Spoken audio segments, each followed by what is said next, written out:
Oh, hi. Just joking. I'm just joking. Very playful today. Welcome to Heather Ruth.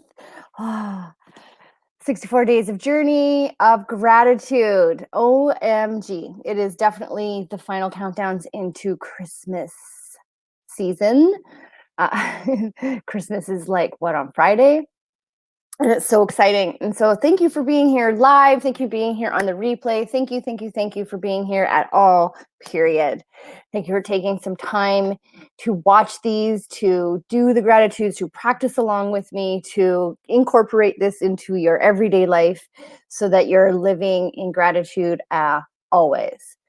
I find when I'm truly living in this space of gratitude, I'm not living in a place of want.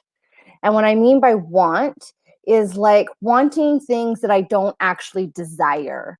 And I find gratitude to be really soothing, to look around and really have an idea of what it is that I need or wanted to create in my house. And it doesn't mean having a million things everywhere. It means feeling the gratefulness truly and deeply in my own soul and my own heart.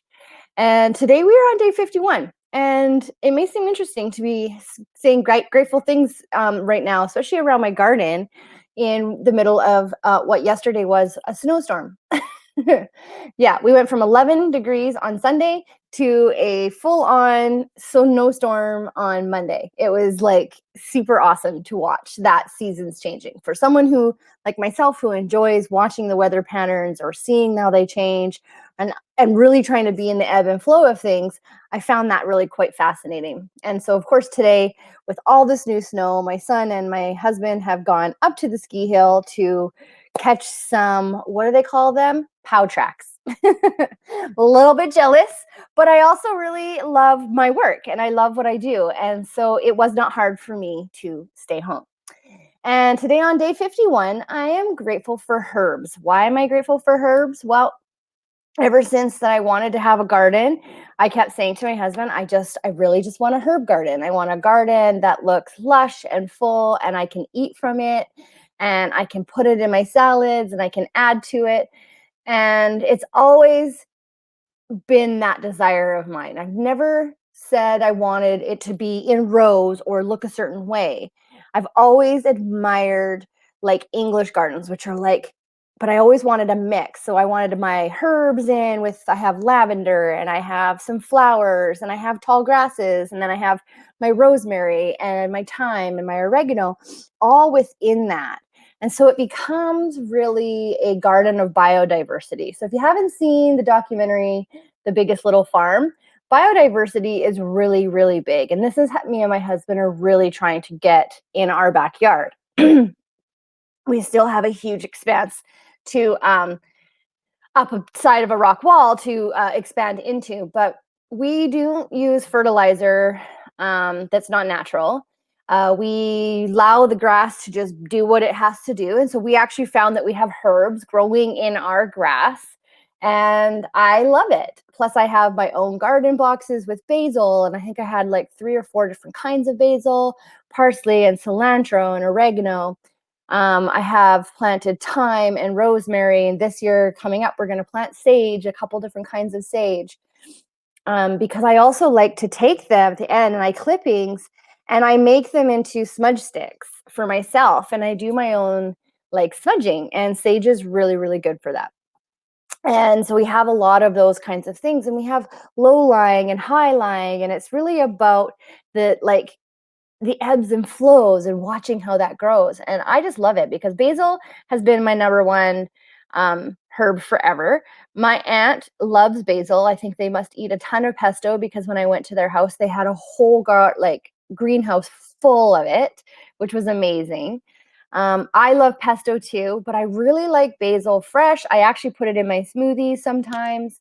It's just, and I love the smell of it. Like it's absolutely smell like basil and lemon. Yum. Like two of my favorite scents, I guess you could say. And so that's why I love herbs. It's why I'm grateful for them. I'm actually following someone here in Kelowna called the Kelowna Herbalist. She's local and she also goes around our own environment and shows us all the like natural herbs that we can get from our environment. I had no idea how many herbs were like ready to our availability right where I live here in the Okanagan.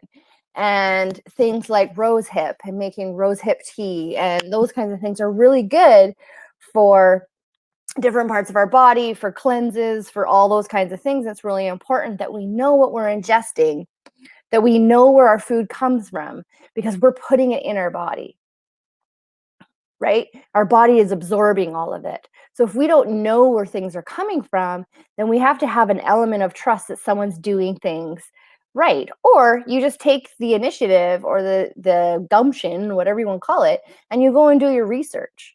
And if you don't like that, then you begin growing your own stuff. And it can be as simple as herb pots on your deck if you don't have like a big yard, if you live in an apartment.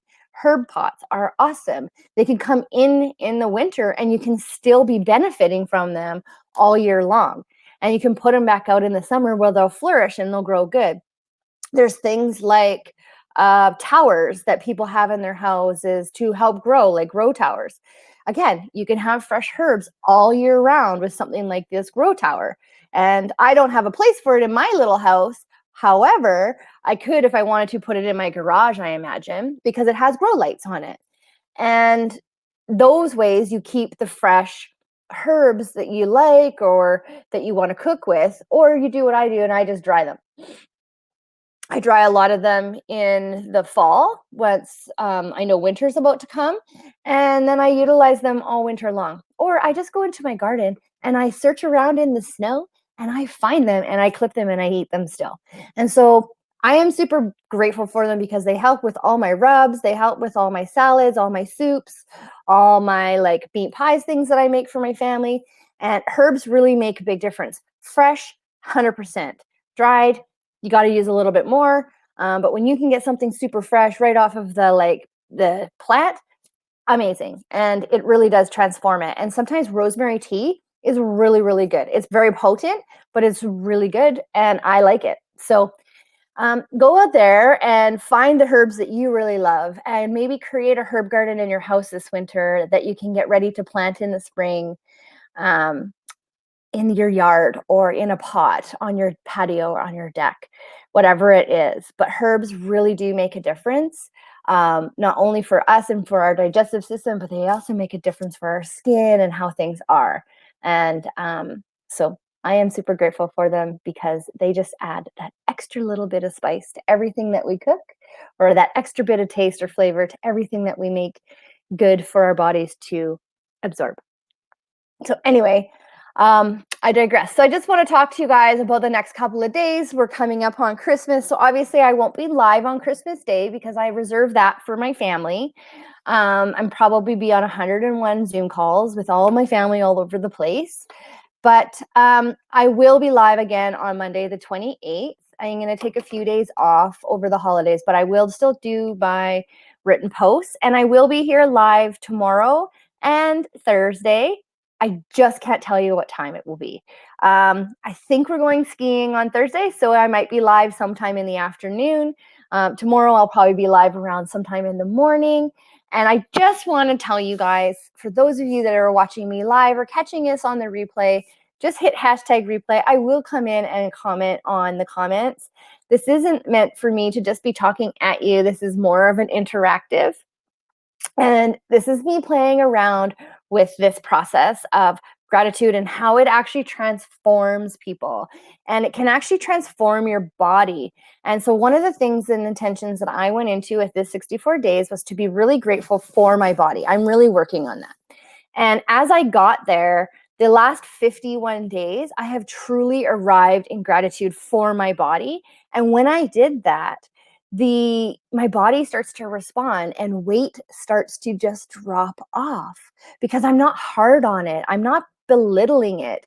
I'm just loving it and loving everything that I put on it and just all of that things. And so that is really what this gratitude journey is. It's about the understanding of how transformative this frequency level can be for your body. And I have had some pretty amazing things happen for myself this year just by practicing gratitude and being in it. And looking at it from a different angle and not just being grateful for the shoes that I put on my feet, or there is a reason why I'm grateful for these things. And when we discover why we're grateful for these things, we get to the next level of gratitude. We can be grateful for so many things, but if you don't know why you're grateful for it, if you don't actually feel the gratitude towards that thing that you're saying, oh, I'm grateful for, and it just feels like it's a slight of edge, honestly, you're not intentionally feeling it. And so I challenge you to really make sure you're feeling that gratitude, that you understand why you're grateful for it, especially into the next couple of days into Christmas. Are you grateful that you adopted a family and you gave back? Are you grateful that you have the ability to do that? That's wealth, right? That's wealth in its essence and form, because you feel wealthy and blessed and like shined on. And so you want to give that to somebody else. We'll tell you right now, when you do that, it comes back at you. What we put out in the world comes back. What we pay attention to comes back. What we focus on comes back at us. If we focus on the lack and the limiting beliefs and the scarcity of whatever it might feel it, then that's all that you're going to bring into your world, is more of that confirmation that that exists. If you have focused on the gratitude and the love and the abundance, and I don't mean looking at your bank account and saying, oh my God, Heather, what are you talking about? My bank account's not abundant. The abundance in which you feel in your life, that is gratitude and abundance absorbed into you. If you can feel that, if you can experience that today, whether it's in its material form or not, it will start to come out for you. So again, feel the gratitude, feel it in your body, get it into your cells, rearrange your cellular DNA, get used to that, because we need to shift in this world. We need to shine light. We need to send more love out there for everything to end, to our new beginnings to come. We've been hearing tons of stuff. It depends what you follow online. There's a new earth. She is definitely reorientating herself. I mean, we all know without a doubt that she goes through cycles. I'm in a course called Resonance Science right now, and it's blowing my mind. And it'll become a part of what I do with my clients when we talk about what it is to be in expansive gratitude. Right? We can start little and it can get bigger and bigger and bigger and bigger until it's the only way to live and breathe. And that is the magic of this, is that we get to this place. And I can tell you, I would not be here if it wasn't for these practices that I do. When it is about feeling, it is about getting into our body, it is about expressing ourselves, it is about talking about the things that we mean for. It's about surrounding ourselves with those that light us up instead of pulling us down. There's so many things in this world that we can do. And it's as simple as feeling the actual fuck gratitude. I think I just swore. I have something with my heel. I'm sorry about that. But feeling it in your soul, down to your toes, out your fingertips, feeling that gratitude will elevate your life. And now you will see things through a different lens, and the world will get brighter. It will shine more vibrantly for you. Your frequency will be elevated all the time. And you won't be sitting in those lower like frequencies of boredom and negative behaved thought. You will absolutely be elevated into that more positive thought. Anyway, today I'm going to stop talking now. It's 14 minutes. I hope you have a wonderful Tuesday. I hope that you are gathering and enjoying time with your family, your immediate family, your core, even if it's your adopted family, if it's a family that you choose for you to be to family, reach out. Don't be alone. People are there to love you. They will welcome you into their homes, whether or not they can or not. I don't know what all the structures are out there. What I do know is that if you come from a place of love always, you will be met in love. So I see you, I love you, and I'm grateful for you. So have a wonderful Tuesday.